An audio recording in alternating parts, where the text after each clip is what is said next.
Madame, Monsieur, bonsoir. Vous suivez le journal Info Pacifique. Au sommaire de l'actualité, le chef du gouvernement intérimaire Ariel Henry a tenu le 28 juillet son premier conseil en sa résidence officielle à Musso à Pétionville, conformément à l'arrêté du 2 juin 2004 établissant l'organisation et le fonctionnement du Conseil des ministres.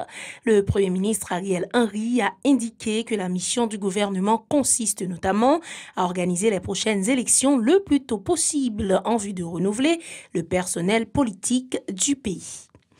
L'ex-première dame Martine Moïse a laissé le pays le 28 juillet en direction des États-Unis en vue de poursuivre sa thérapie suite à ses blessures par balle le 7 juillet dernier.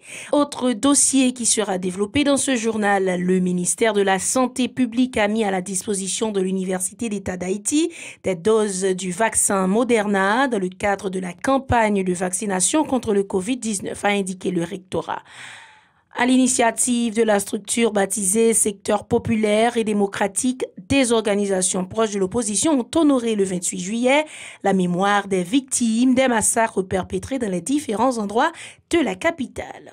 La pénurie d'essence sera bientôt jugulée avec l'arrivée au pays de 200 000 barils de diesel et de 45 000 barils de kérosène le 27 juillet, a confirmé le BMPAD. Le barreau de Port-au-Prince continue de réclamer justice pour l'ex-bâtonnier Montferrier d'Orval, assassiné il y a tout juste 11 mois, le 28 juillet 2021. Ce sont ces titres qui vous seront développés après la pause. Le développement des titres, c'est maintenant en application de l'arrêté du 2 juin 2004 établissant l'organisation et le fonctionnement du Conseil des ministres. Le chef du gouvernement intérimaire Ariel Henry a tenu le 28 juillet son premier conseil en sa résidence officielle à Musso à Pétionville. Une minute de recueillement a été observée en mémoire de l'ancien président de la République, Jovenel Moïse. À l'occasion, Ariel Henry a présenté la vision globale du gouvernement pour la période intérimaire. Des instructions ont été également passées au ministre. La validation du décret rapportant celui du 25 novembre 2020 portant organisation et fonctionnement de l'Agence nationale d'intelligence, ANI, et la présentation synthétique de la situation des finances publiques ont été au menu des discussions. Le Premier ministre Ariel Henry a indiqué que la mission du gouvernement consiste notamment à organiser les prochaines élections en vue de renouveler le personnel politique du pays. Ces compétitions électorales doivent se tenir le plus vite que possible, moyennant l'instauration d'un environnement sécuritaire stable dans le pays. S'exprimant le 28 juillet lors d'un point de presse en sa résidence officielle à Musso à Pétionville, le Premier ministre intérimaire a donné la garantie que ces scrutins seront démocratiques. Ariel Henry, qui a organisé son premier conseil de gouvernement le 28 juillet, a réitéré sa volonté d'engager un dialogue constructif avec tous les secteurs de la vie nationale pour parvenir à un accord politique susceptible de faciliter l'organisation des prochaines élections. Ces propos recueillis par Evans Régis et Osias Fortuné. J'ai présenté au gouvernement la vision globale et les priorités du gouvernement pour la période intérimaire allant de maintenant jusqu'aux élections.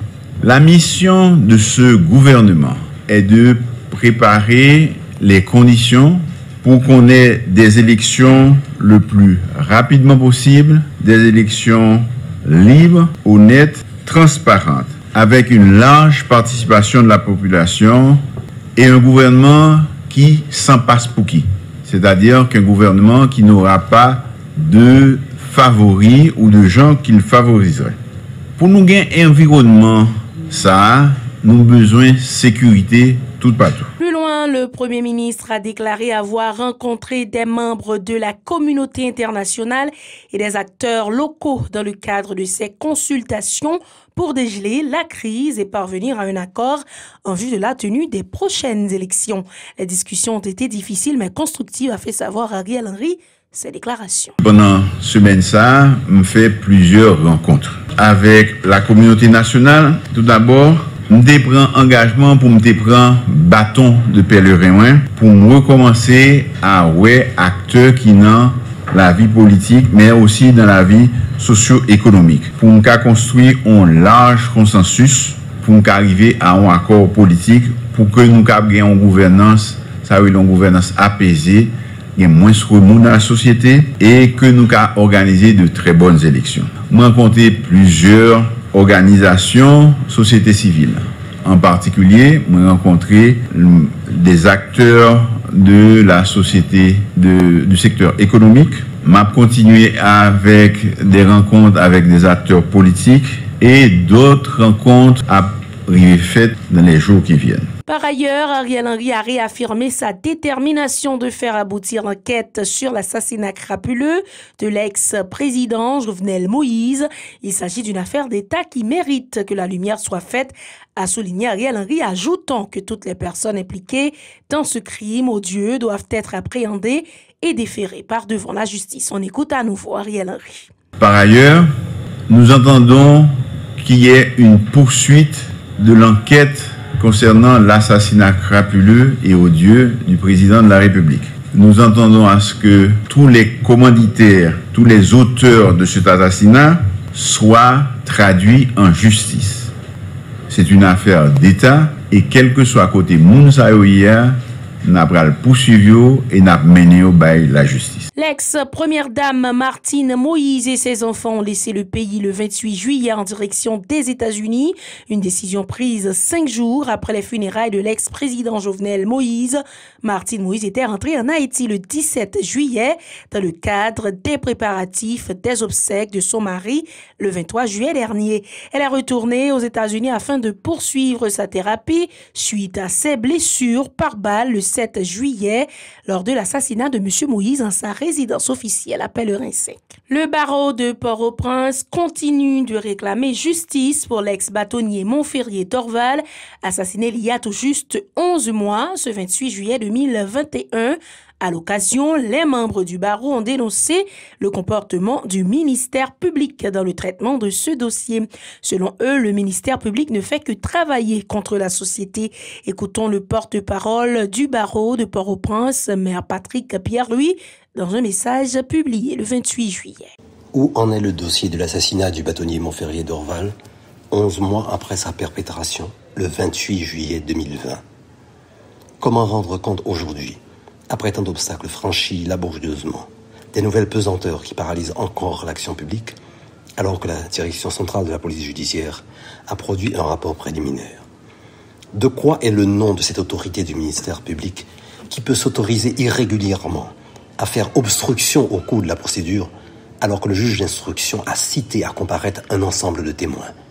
Comment comprendre que ce commissaire du gouvernement, agent de l'exécutif certes, mais membre du corps judiciaire, soit celui-là même qui, en violation de la loi et de l'éthique, fasse barrage? Autre dossier à ce journal, le ministère de la Santé publique a mis à la disposition de l'Université d'État d'Haïti des doses du vaccin Moderna dans le cadre de la campagne de vaccination contre le Covid-19, a indiqué le rectorat, pour permettre aux membres de la dite communauté de bénéficier de ce moyen de protection anti-Covid-19.